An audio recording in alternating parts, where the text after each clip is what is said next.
मित्रों नमस्कार, मैं हूं राकेश कुमार। आप देख रहे हैं मत अभिमत।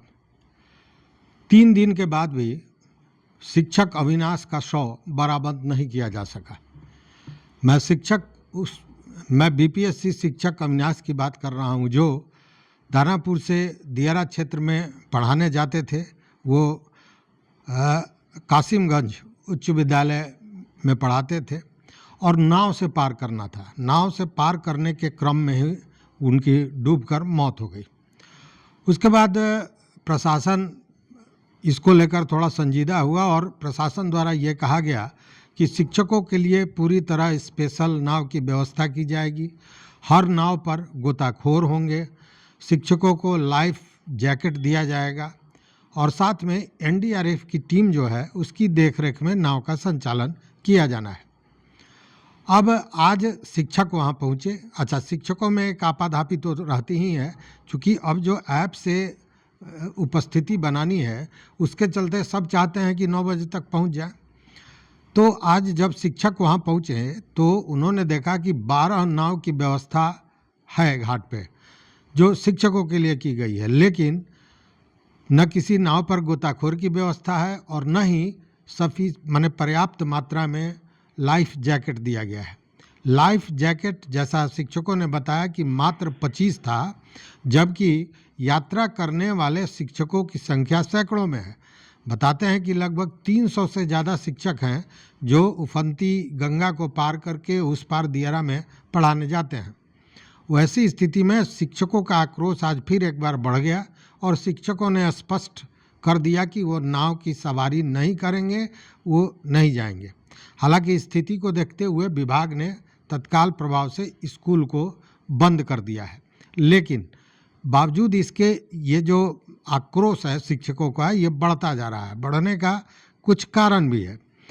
उसका सबसे बड़ा कारण ये है कि जो घटना हुई है उसके बारे में जो प्रत्यक्षदर्शी बताते हैं, उनका ये कहना है कि शिक्षक ने नाव पर अपनी बाइक को चढ़ा दिया था और उसके बाद में जब वो नाव पर चढ़ने लगे, जैसे ही डॉक से उन्होंने पैर नाव की तरफ बढ़ाया, तब तक वो नाविक जो था वो नाव को ठेल दिया। उनका पैर नहीं पड़ पाया नाव पर और वो गिर गए।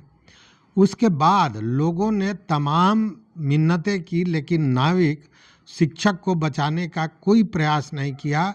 बजाबता इस बीच में वो सारे शिक्षकों से पैसा वसूल कर रहा था, जबकि लोगों का ये कहना है कि अगर 2 फीट का भी रस्सा अगर फेंक दिया जाता तो वो बच सकता था। मतलब अभी वहीं गिरा था, लेकिन कोई देखने वाला नहीं था, कोई बचाने वाला नहीं था। उसके बाद में वो बहाव में शिक्षक अविनाश बहते चले गए। आज तक 3 दिन 4 दिन होने जा रहा है, लेकिन आज तक शव भी बरामद नहीं हो पाया।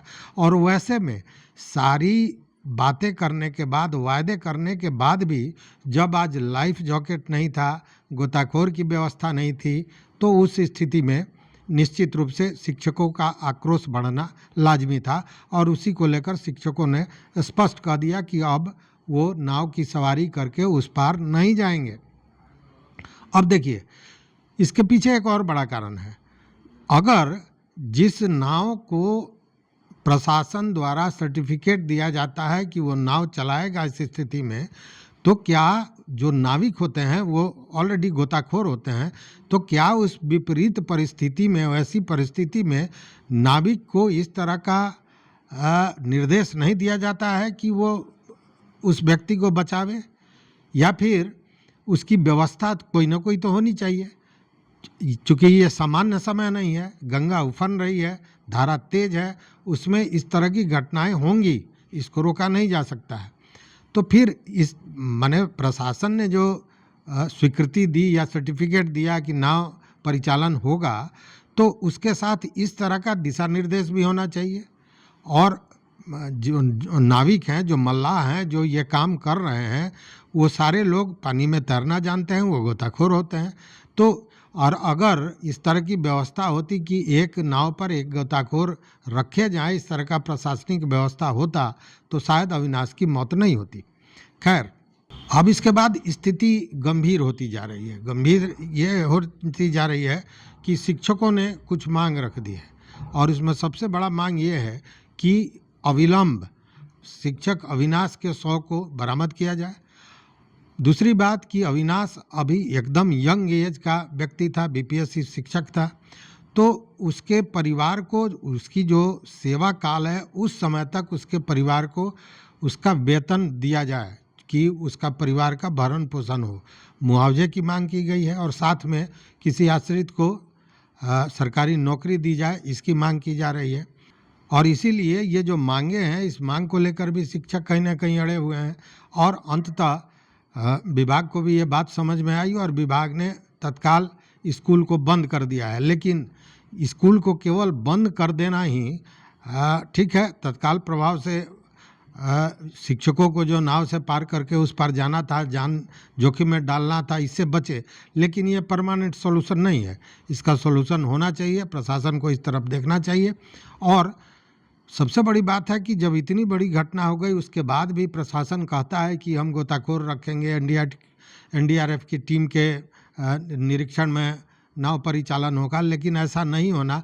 यहाँ तक कि लाइफ जैकेट भी मुहैया नहीं कराना, यह निश्चित रूप से कहीं ना कहीं खेद का विषय है और प्रशासन को इस पर कड़ी नज़र रखनी चाहिए और इस व्यवस्था को और भी दुरुस्त करना चाहिए। तो शिक्षकों में आक्रोश है, देखते हैं आगे क्या होता है। इस वीडियो में बस इतना ही। देखते रहिए मतभेद मित्रों। चैनल पर नए हो तो सब्सक्राइब कीजिए, लाइक कीजिए, दोस्तों के साथ शेयर कीजिए और इस पर अपना विचार जरूर दीजिए। बहुत बहुत धन्यवाद, बहुत बहुत धन्यवाद।